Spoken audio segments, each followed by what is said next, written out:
Shri Radhe. Hello Shri Radhe.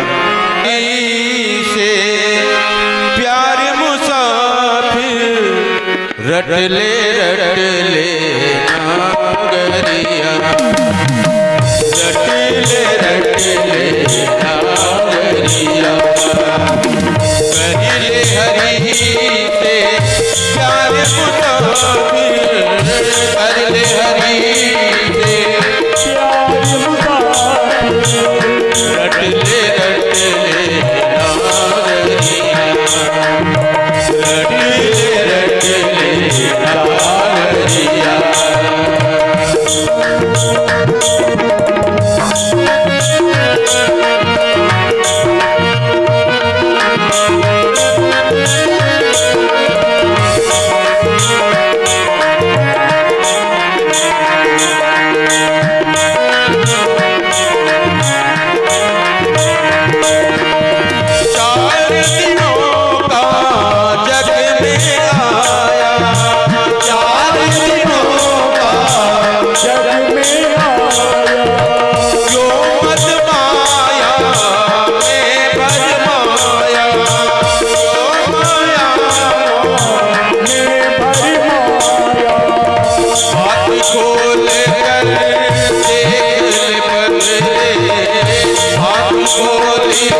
रट ले नागरिया।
पी गई चेहरे का प्याला, रटते रटते नादरिया, कर ले मुझसे प्यार मुसाफिर, कर ले हरि से प्यार मुसाफिर, रट ले नादरिया, रट ले नादरिया, रट ले नादरिया,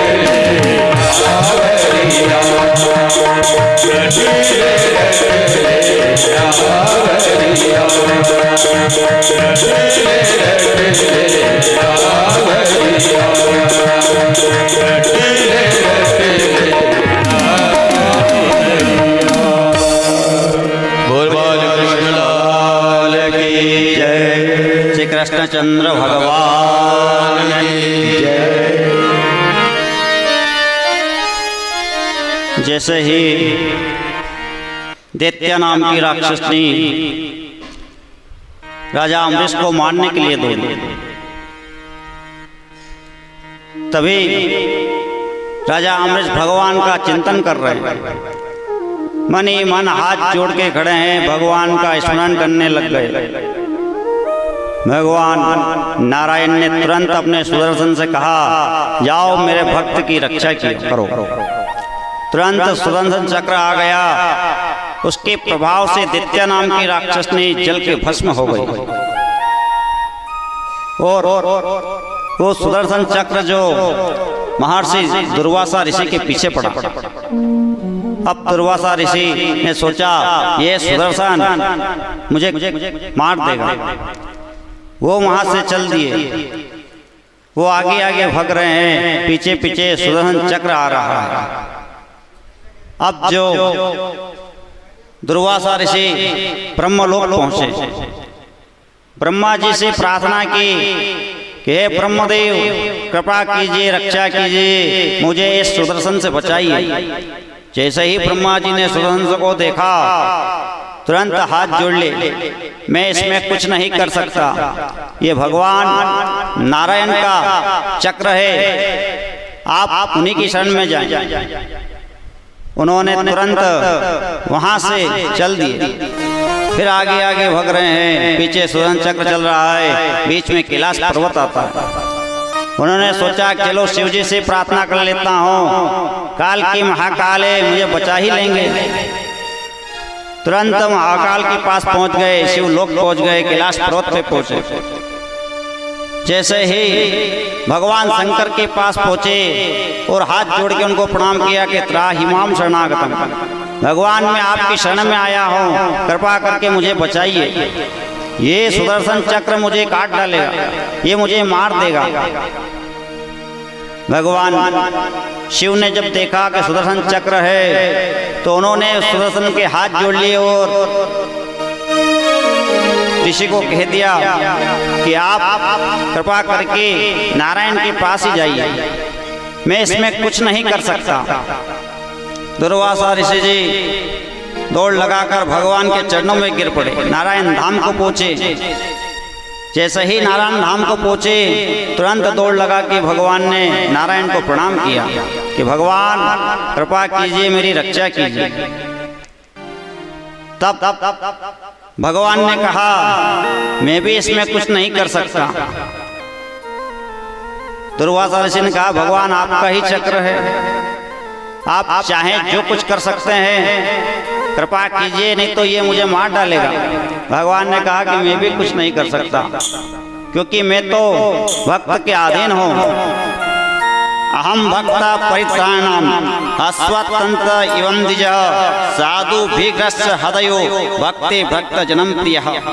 मैं तो भक्त के अधीन हूँ वत्स, भक्त के अपराधी को कैसे बचा सकता हूँ। आप मेरे भक्त का, आपने मेरे भक्त का अपमान किया। अगर आप बचना चाहते हैं तो पुनः मेरे भक्त के पास जाइए, अगर वो चाहेंगे तो आप बच सकते हैं, अन्यथा नहीं बच सकते। महर्षि दुर्वासा फिर वहां से चल दिए, आगे आगे दौड़ लगा रहे हैं, पीछे पीछे सुदर्शन चक्र चल रहा है। वापस से राजा अमरीश के पास पहुंचे। जैसे ही राजा अमरीश के पास पहुंचे, उनको प्रणाम करने लगे कि मुझे बचाइए राजन, मुझे बचाइए। राजा ने तुरंत उनके हाथ पकड़ लिए और उनको गले से लगा लिया और सुदर्शन चक्र से हाथ जोड़ के कहने लगे कि अगर मैंने सच्चा व्रत किया है, जो अच्छे धर्म कार्य किए हैं, मैंने दान किया, पुण्य किया, सत्कर्म किए हैं, तो भगवान कृपया दुर्वासा ऋषि को आप छोड़ दीजिए, ये सुदर्शन वापस कर लीजिए। भगवान नारायण तुरंत खुश हो गए, सुदर्शन को बुला लिया और दुर्वासा ऋषि की रक्षा हो। अब राजा अमरीश कहते हैं कि महाराज, ये कार्य चलते चलते पूरा 1 वर्ष बीत चुका है, पुनः आज वापस से एकादशी है, मैं भी निराहार हूँ और आप भी निराहार हैं, कृपया करके आज भोजन ग्रहण कीजिए। भगवान दुर्वासा ऋषि प्रसन्न हो गए, बहुत आशीर्वाद दिया और उन्होंने राजा अमरीश के यहाँ भोजन का पान किया और राजा अमरीश को बहुत सारे आशीर्वाद देके अपने लोक चले गए। बोलो श्री कृष्णचंद्र भगवान की जय, बाल कृष्ण भगवान की जय। शरण में तेरी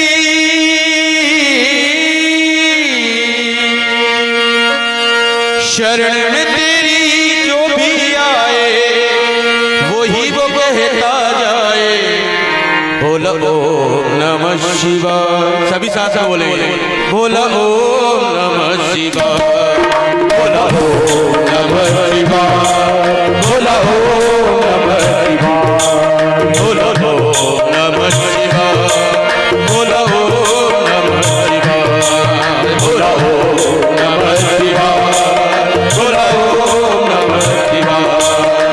शरण में तेरी जो भी आए, वही वो कहता जाए, बोला ओम नमः शिवाय, बोला ओम नमः शिवाय, बोला ओम नमः शिवाय, बोला ओम नमः शिवाय।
विमल अंग भभूति रमाए बोला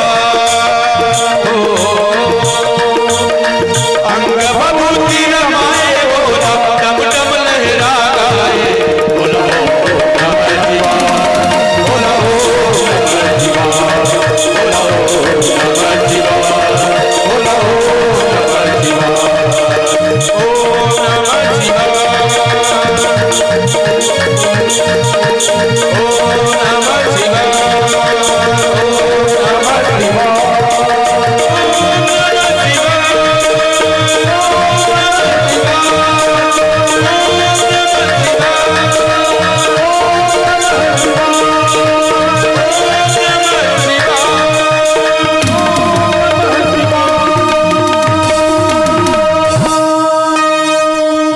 शंकर भगवान की जय, महाकालेश्वर भगवान की जय। अब आगे सूर्यवंश की कथा आती है। सूर्यवंश के प्रतापी राजाओं में परम यशस्वी युवानाश्वर राजा हुआ। सूर्यवंश की ये विशेषता रही, बिना यज्ञ किए किसी के पुत्र नहीं होता। और सूर्यवंश में सूर्य से लेकर दशरथ जी तक अधिकांश राजाओं ने यज्ञ किया, तभी उनके यहाँ पुत्र हुआ। और चंद्रवंश में बिना झगड़े के किसी का विवाह नहीं हुआ। चंद्रमा से लेकर द्वारकानाथ भगवान श्री कृष्ण पर्यंत किसी का राजे से विवाह नहीं हुआ। झगड़ा जरूर हुआ। युवास्वान राजा ने भी यज्ञ किया, लेकिन जो यज्ञ का अभिमंत्रित जल है, उस जल को गलती से राजा ने स्वयं पान कर लिया। पत्नी उस जल को पीती तो उन्हें पुत्र होता, लेकिन रात्रि में प्यास जोर से लगी और पत्नी के कलश में जो जल था सारा पी गए। वशिष्ठ जी ने ध्यान लगाकर देखा और कहा, राजन सब गड़बड़ हो गया। राजा ने पूछा, क्या हुआ महाराज? वशिष्ठ जी बोले, राजा अब तो आपके ही पुत्र होगा। राजा के मन में बड़ी भारी चिंता हुई। राजा के पेट को चीरकर बालक को बाहर निकाला, लेकिन अब सबको चिंता हुई कि बालक दूध किसका पिए। तब स्वर्ग से इंद्र आए और उन्होंने अपने तर्जनी उंगली बच्चे के मुंह में दी और कहा, मेरा दूध पान करेगा। उस बालक का नाम मानधाता हो गया। मानधाता के पुत्र मुचकुंद हुए, जो बहुत तपस्वी हुए, जिनको भगवान श्री कृष्ण ने मुक्ति दिलाई। इन्हीं मानधाता महाराज के वंश में आगे जाकर त्रिवंदन हुए, त्रिकंशु हुए, महाराज हरिश्चंद्र हुए, जिन्होंने सत्य का पालन कर लिया, अपने सर्वस्व का बलिदान कर दिया। इस वंश में आगे चलकर एक परम विचित्र राजा हुए। बहु बड़ी रानी को यज्ञ द्वारा अभिमंत्रित चरु खिलाया, गर्भ में बालक आ गया, लेकिन अन्य रानियों ने इच्छावश बड़ी रानी को जहर खिला दिया। गर्भ के बालक के विनाश के लिए गुरु वशिष्ठ ने अपने मंत्र शक्ति से गर्भ में बालक को मरने नहीं दिया, बल्कि बालक ने जन्म लिया तो जहर उसके सिर पर रखा हुआ। जहर उसके सिर पर रखा हुआ था। घर से सहित उत्पन्न होने से उसका नाम सागर पड़ गया। सागर की दो पत्नियां थीं, एक सुमति और दूसरी केशनी। केसनी के हुए असमंजस और सुमति ने एक मांस पिंड को जन्म दिया। क्रोध में आकर उसने उसके 60,000 टुकड़े कर दिए, किंतु मंत्र शक्ति से वे 60,000 टुकड़े सब बालक बन गए। राजा सगर ने अश्वमेध यज्ञ किया। यज्ञ का घोड़ा इंद्र चुरा कर ले गया। इंद्र ने वो घोड़ा कपिल देव के आश्रम में बांध दिया और वहां से चला गया। सगर के पुत्रों ने जमीन को इतना खोदा कि सागर बना दिया, जिसका नाम पहले समुद्र ही था, लेकिन सागर के पुत्रों ने इसे खोदकर इतना चौड़ा बना दिया, इसलिए इसका नाम सागर पड़ गया। अब कपिल मुनि के आश्रम में घोड़े को बंधा देखा, उन्हें भ्रम हो गया और उन्हें ही चोर समझकर मारने दौड़े। कपिल देव की आंखें खुलते ही सब जलकर भस्म हो गए। असमंजस के पुत्र अंशुमान ने तपस्या करके कपिल देव को प्रसन्न किया, तो महात्मा कपिल देव ने कहा, भगवान वामन के चरणों से प्रकट जो गंगा है, यदि उस गंगा का जल इन्हें स्पर्श हो जाए तो इनकी मुक्ति हो जाएगी। अंशुमान ने ब्रह्मलोक से गंगा जी को उतार कर लाने के लिए बहुत तपस्या की, परंतु गंगा जी का दर्शन उन्हें नहीं हुआ। बाद में उनके पुत्र दिलीप ने भी गंगा जी को लाने के लिए उग्र तपस्या की, वे भी ना ला सके। उनके पश्चात उनके पुत्र भागीरथ की तपस्या से प्रसन्न होकर माँ गंगा 2-3 शर्त मनवा कर आई। गंगा जी गंगा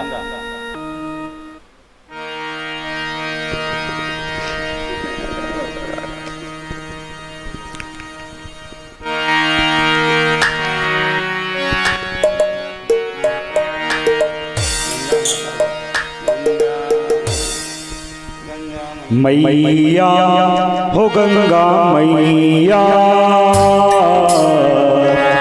मैया हो गंगा मैया, मैया हो गंगा मैया, मैया हो गंगा मैया।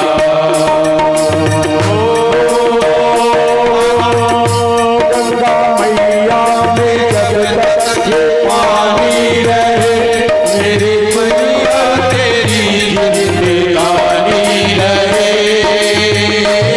जिंदगानी रहे।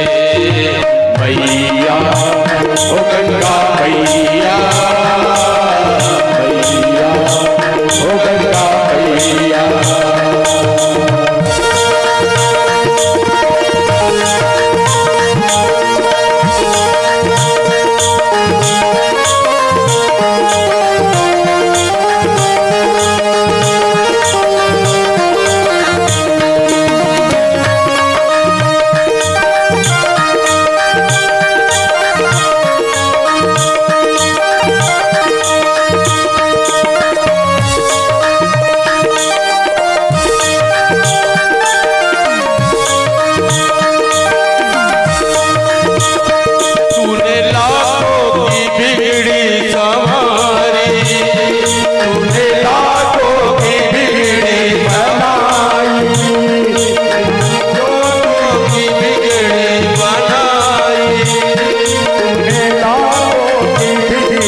महापुराण की जय।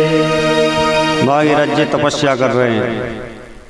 भागीरथ जी ने कठिन तपस्या की, उनकी 3 पीढ़ी हो गई तपस्या करते करते, तभी भी गंगा जी प्रकट नहीं हुई।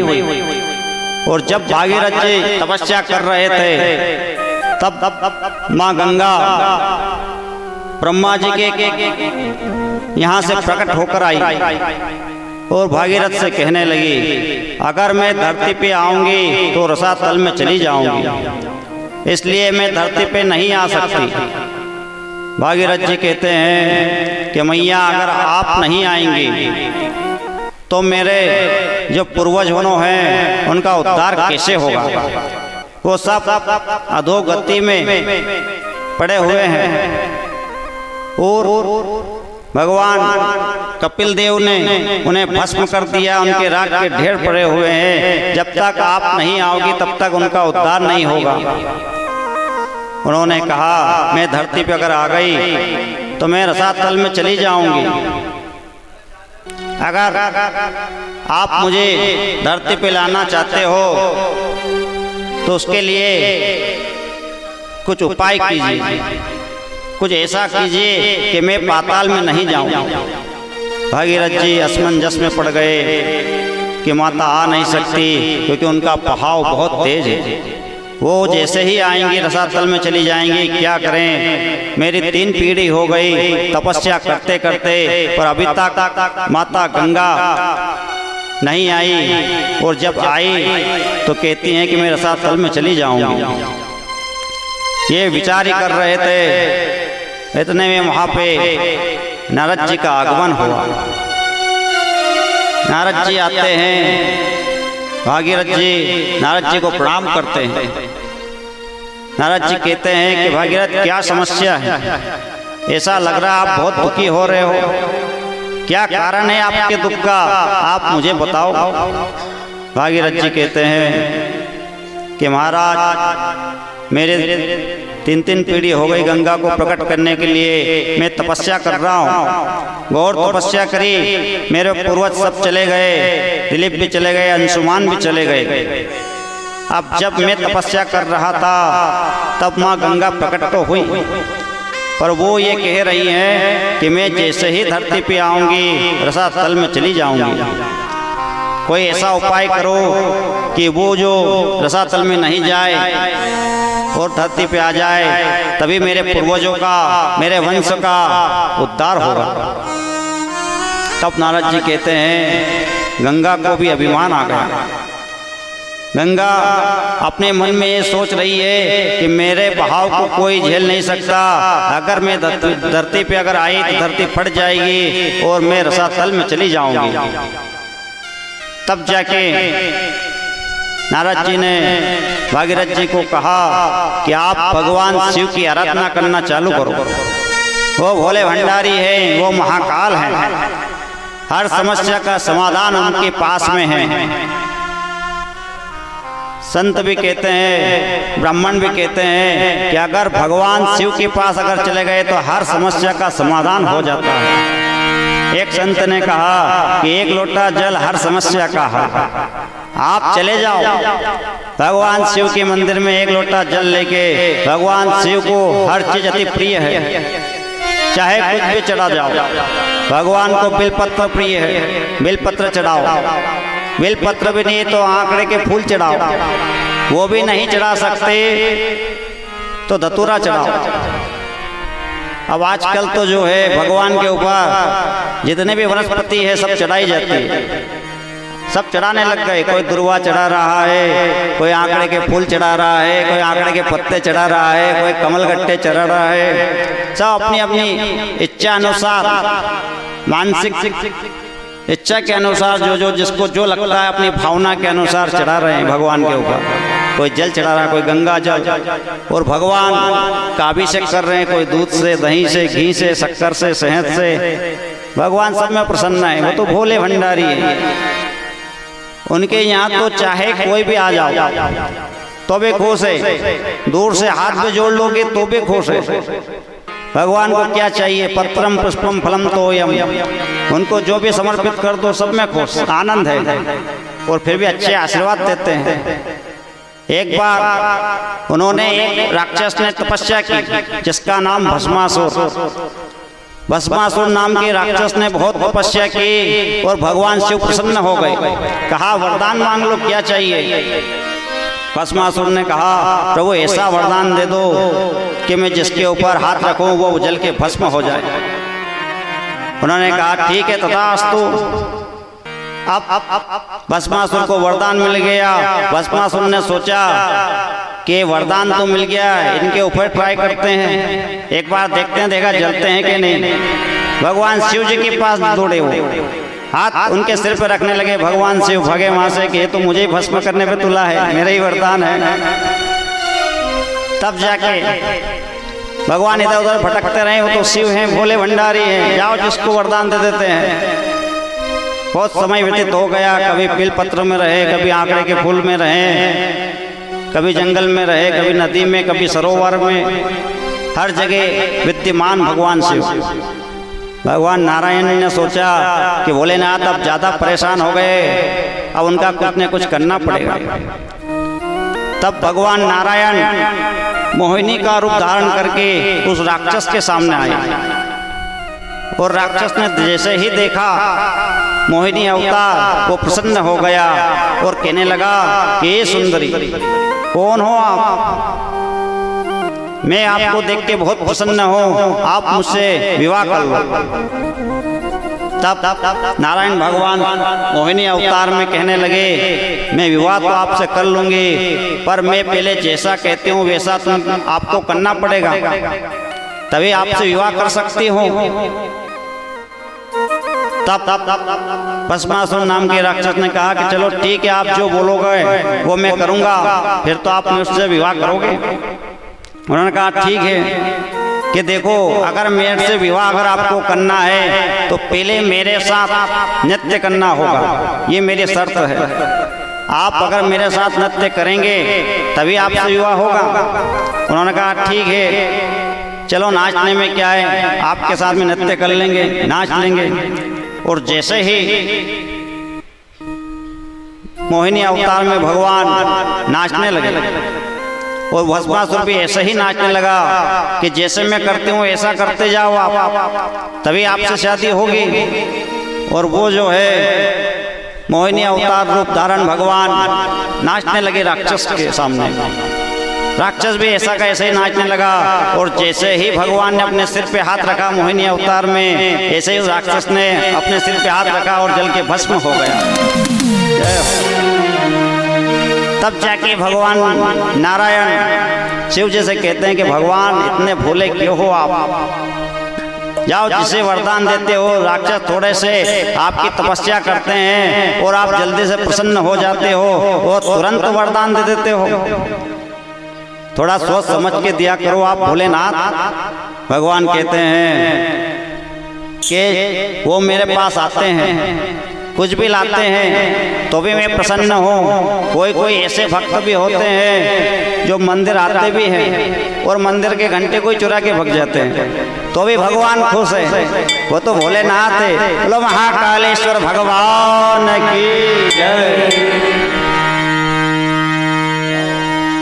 मेरा कोई न सहारा बिन तेरे, महाकाल गंगाधर